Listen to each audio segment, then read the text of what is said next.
Hello guys, welcome back to my channel once again. Today I'm here to cover the various types of research that are conducted in social sciences in a very brief manner. So these are the types of research. Based on the application, we have two major types of research, that is pure or fundamental research and applied research. So in some books, you will also find action research along with these two. However, the action research is only conducted in a local setting in order to solve a local problem.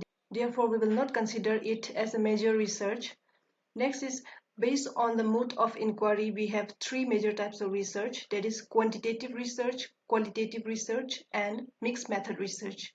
And based on the objectives, we have four major types of research, that is descriptive research, explorative research, correlational research, and explanatory research. So these are not exhaustive, there are more types of research. However, these are the four major types. So now let me brief you about this research one by one. So coming on to the first, that is based on application, we have two major types of research, that is pure or also called as fundamental research and applied research. So when it comes to pure research, it is very academic in nature. Academic in the sense it is carried out for the sake of enhancement and development of knowledge. And the next is it is undertaken to gain knowledge about a phenomenon, concept, or any aspect under the study, and it involves developing new techniques and procedures. Next is it helps in contributing to the body of knowledge and development of theories or development of research methodology.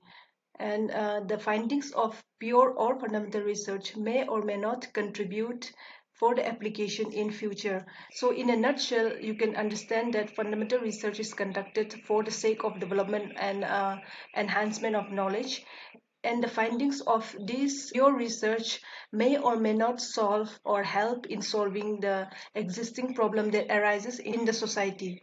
Example of fundamental research can be the development of a theory, development of a tool, or enhancement of methodology. Next is when it comes to applied research, as the name suggests, applied research is applied in nature. That means the findings of applied research aim at contributing for the application for understanding a phenomenon issue or to bring about change for the betterment. That means the main purpose of doing applied research is in order to solve the problems that exist in the societies. So, besides solving a problem in the society or to come up with a solution or to make things better, applied research also contribute to the body of knowledge, that is literature. Example of applied research is to study the level of stress among postgraduate students towards NET exam. So this is one example where applied research can be used. As the topic suggests, it is trying to study the stress level of postgraduate students towards NET exam. So at the end, if the findings suggest that the stress level of postgraduate students are very high and the consequences are not good, then obviously more steps will be taken in order to reduce such kind of stress. So this is a solution-oriented study. So in a nutshell, you can understand that applied research is a solution-oriented studies. Based on the mode of inquiry, we have quantitative research, qualitative research, and mixed method research. So, as the name suggests, quantitative research employs quantity, that is the numbers and values. So such research are undertaken to quantify the magnitude or existence of phenomenon, situation, variation, problem, or an issue under the study. It involves continuous data that can be measured using either interval or ratio scales. Next is quantitative research tries to answer the questions that consist of what, when, whom, where, how much, and how many. So one example of quantitative research is that how many people hold a particular attitude towards online education. So to say, if a researcher is trying to study what kind of attitude or how many people hold a positive attitude towards online study, then that will come as a quantitative research. So in a nutshell, you can understand that in a quantitative research, we mostly employ numbers and values. Examples of quantitative research are survey method research and experimental research. So these are two very famous research types that are used when one is trying to study the quantitative aspect of a research. Coming to the next, that is qualitative research. So unlike quantitative research where they mostly study the numbers, here in qualitative research it involves exploring different dimensions of an aspect, phenomenon, situation or attribute with a flexible approach to identify as many variation or diversion as possible. It means here a single aspect is being explored from different dimensions, and here numbers does not matter much. So here what matter is the phenomenon or the situation, and here the studies or research are always conducted in a very natural setting. When you are trying to study qualitative research, you are collecting data from a natural setting and you are not creating your own environment. You will have to study in a natural setting, and it tries to answer or address questions such as how and why. That is, here you can see a more deeper analysis are required. That is, how are things taking place as the way they are, and why are some things happening as the way they are. And one example of qualitative research is that how does the children coming from lower socio-economic background overcome learning difficulties. So here the researcher is trying to explore the various possibilities or reason that may influence children coming from lower socio-economic background to overcome learning difficulties. So it can be various help that they might be getting from the school, from the NGOs, or from any other areas. Or it may be some kind of activity that they are exercising in their own individual level. So, in a nutshell, you can understand that qualitative research tries to explore a single aspect from different dimensions. So, it is open to all the dimensions and it studies a problem in a natural setting. So when it comes to social sciences, there are various qualitative research that are conducted, such as we have phenomenological research, we have ethnographical research, we have case study research. This all comes under qualitative research. Next is mixed method research.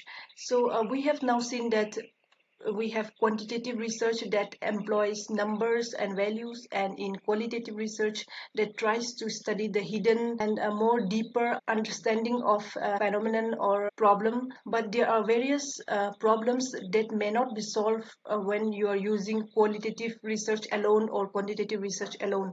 So when you use both the aspects of quantitative research and qualitative research, then you will be able to study more deeper both the qualitative and quantitative aspects. So in order to study how and why, you will first need to know what and when. And so this mixed method research involves both the aspects of quantitative research and qualitative research, such as it involves quantifying and describing as well as exploring concepts and phenomena or situation under the study. Say for example, the example of mixed method research is what are the different learning styles of college students and how they engage themselves in their learning process. So before you tries to study how they are engaging themselves in their learning process, you need to know what are the different types of learning styles. Therefore, a mixed method uses both the aspects of qualitative and quantitative research in order to understand a problem from a more broader perspectives. So I hope you are at least clear with the basics of quantitative, qualitative, and mixed meta research. So moving on to the next, based on the objectives, we have four major types of research, that is descriptive research, explorative research, explanatory research, and correlational research.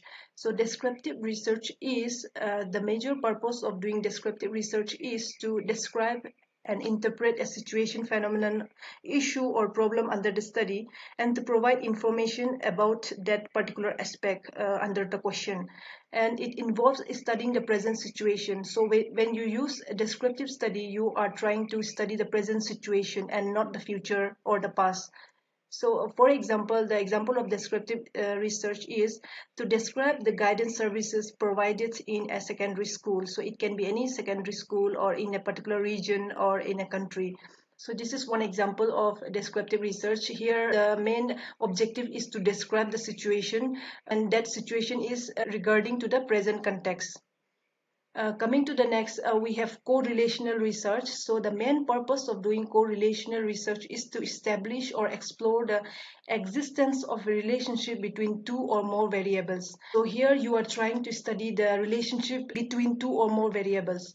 So for example, to study the relationship between home environment and academic achievement of the children. And next, one more example is to study the relationship between educational achievements and employment. So after studying this, you may find out that these two aspects are directly related to each other or negatively related to each other. So I have made one video on correlational research, so you can check that out if you are not clear with what correlation means, the link of which I will give you in the description below.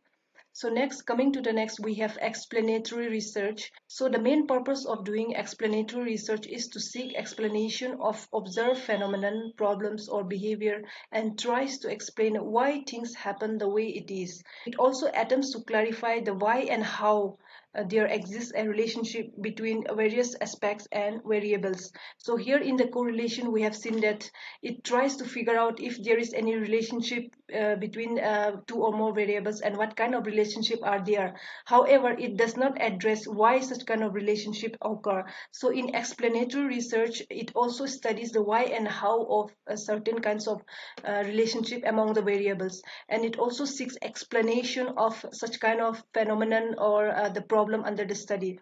Example is how the classroom environment influences the level of understanding amongst the children. So this is one example of explanatory research.